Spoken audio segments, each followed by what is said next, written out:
Coba raba kantong celana lo sekarang, atau lihat benda persegi panjang yang lagi lo genggam buat dengerin suara gua ini. Sadar atau enggak, benda kecil itu adalah tali kekang paling mutakhir yang pernah diciptakan dalam sejarah peradaban manusia. Kita semua mengira sedang memegang kendali atas hidup kita sendiri, padahal kenyataannya kita cuma sekumpulan angka digital yang sedang menunggu giliran untuk dibuat lumpuh total dalam semalam. Begitu jaringan mati, begitu listrik padam, seluruh pencapaian, tabungan, dan identitas sosial yang lo banggakan itu bakal menguap begitu saja tanpa sisa. Kita merasa aman karena hidup di zaman modern yang serba instan, tapi sebenarnya kita sedang berdiri di atas jembatan kaca yang retak, berjalan pelan menuju sebuah kegelapan sistemik yang sudah dirancang dengan sangat rapi. Belakangan ini, nama Dharma Pongrekun mendadak kembali mencuat dan bergentayangan di beranda media sosial kalian, memicu perdebatan panas seputar ramalan menakutkan tentang sebuah bencana besar yang disebut blackout. Banyak orang mulai panik, mencocokkan situasi terkini dengan potongan video lama, lalu berbisik ketakutan seolah kiamat digital sudah di depan mata.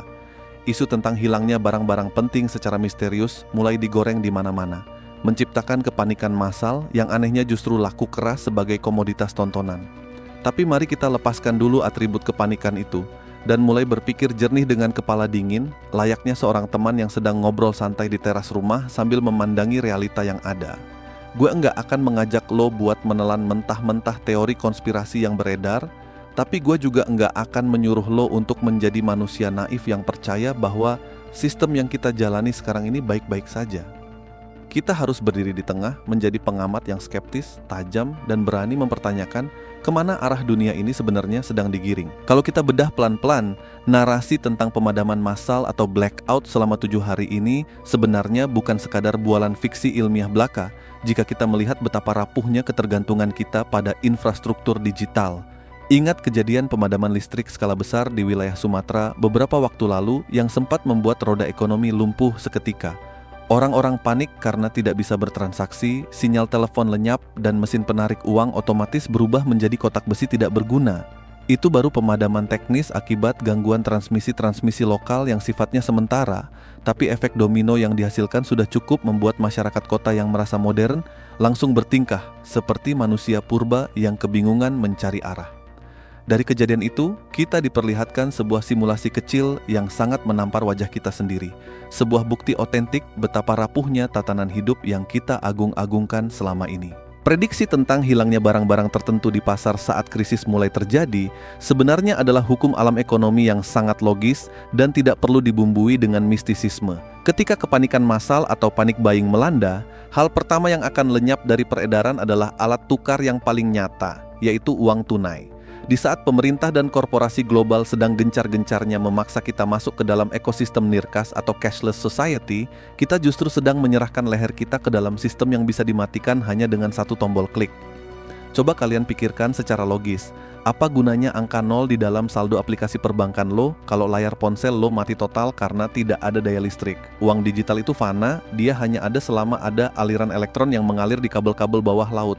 Begitu listrik padam, lo tidak akan bisa membeli sebutir telur pun untuk menyambung hidup, karena warung kelontong di dekat rumah lo juga tidak bisa memverifikasi pembayaran digital kalian. Barang berikutnya yang diprediksi akan hilang dan menjadi rebutan adalah sumber energi fisik dan alat penerangan konvensional. Lilin, senter, baterai, hingga minyak tanah akan mendadak menjadi komoditas premium yang harganya melonjak ribuan persen dalam hitungan jam. Kita sudah terlalu manja dengan saklar dinding yang tinggal ditekan untuk menerangi kegelapan, sampai kita lupa caranya bertahan hidup tanpa bantuan teknologi. Kebergantungan akut ini membuat kita menjadi generasi yang paling rentan dalam sejarah karena kita tidak pernah dilatih untuk menghadapi kegelapan yang sesungguhnya. Begitu pula dengan pasokan bahan bakar minyak yang akan langsung langka, bukan karena minyak bumi di dalam tanah habis, melainkan karena seluruh pompa di stasiun pengisian bahan bakar umum membutuhkan daya listrik untuk menyedot cairan tersebut ke atas permukaan. Keadaan akan diperparah dengan hilangnya pasokan air bersih kemasan dan bahan pangan pokok di rak-rak supermarket. Sistem logistik modern kita itu menggunakan metode manajemen persediaan yang sangat mepet. Artinya toko-toko hanya menyetok barang untuk kebutuhan beberapa hari ke depan saja karena mereka mengandalkan pengiriman yang terjadwal secara digital. Ketika sistem komunikasi terputus, truk-truk pengangkut makanan tidak akan tahu harus mengirim barang kemana, dan rantai pasok global akan langsung patah di tengah jalan. Dalam situasi seperti itu, kalian akan melihat bagaimana sifat asli manusia keluar, egoisme akan merajalela, dan hukum rimba akan kembali berlaku di tengah kota-kota megapolitan yang katanya beradab. Ironisnya, alat komunikasi analog seperti radio gelombang pendek atau handy-talkie yang selama puluhan tahun kita anggap sebagai teknologi jadul yang layak masuk museum, justru akan menjadi satu-satunya jembatan informasi yang tersisa.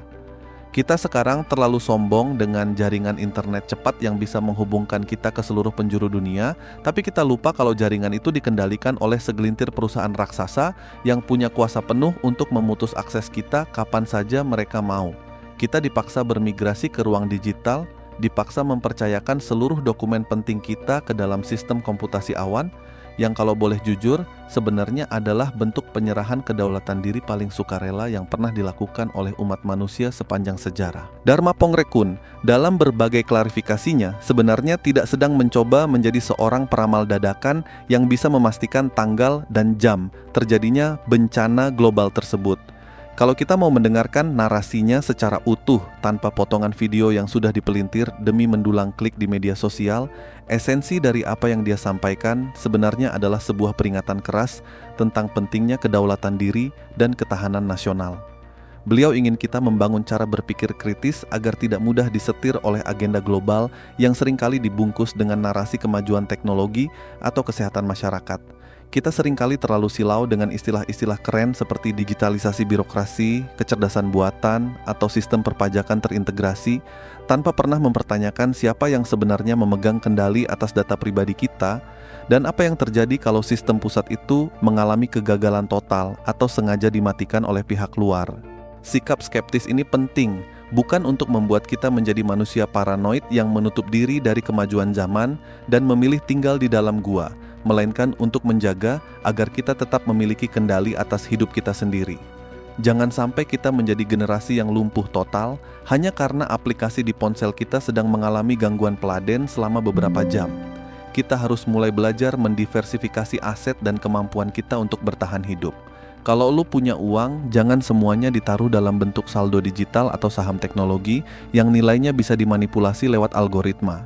Miliki juga aset fisik yang nyata, entah itu emas batangan murni yang bisa lo pegang sendiri atau sebidang tanah produktif di kampung halaman yang bisa menghasilkan bahan pangan saat krisis melanda. Kembali ke dasar, miliki persiapan fisik dan mental, karena di akhir hari nanti, yang menyelamatkan hidup lo bukanlah seberapa banyak pengikut lo di media sosial, melainkan seberapa tangguh lo menghadapi realita yang ada di depan mata.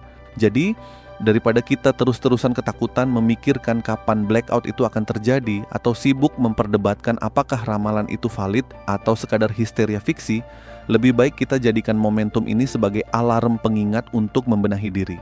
Jadikan ini sebagai motivasi untuk tidak menaruh semua telur kita dalam satu keranjang digital yang sama. Hidup ini terlalu berharga kalau cuma digantungkan pada seutas kabel internet dan selembar layar kaca. Mulai sekarang, yuk kita lebih bijak lagi dalam mempersiapkan masa depan, belajar mandiri, dan tidak ketergantungan 100% pada sistem yang tidak bisa kita kontrol secara langsung. Gue berharap obrolan santai tapi mendalam kita kali ini bisa memberikan sudut pandang baru yang menyegarkan sekaligus menguatkan mental kalian semua dalam menghadapi ketidakpastian zaman. Kalau lo merasa video dokumenter edukatif ini bermanfaat dan membuka mata, jangan ragu buat klik tombol suka, bagikan cerita ini ke orang-orang terdekat yang lo sayangi supaya mereka juga ikut tercerahkan, dan pastikan lo sudah subscribe saluran ini supaya kita bisa terus berbagi cerita, bertukar pikiran, dan saling menguatkan di video-video berikutnya. Tetap waspada, tetap gunakan akal sehat, dan sampai jumpa di ruang diskusi selanjutnya.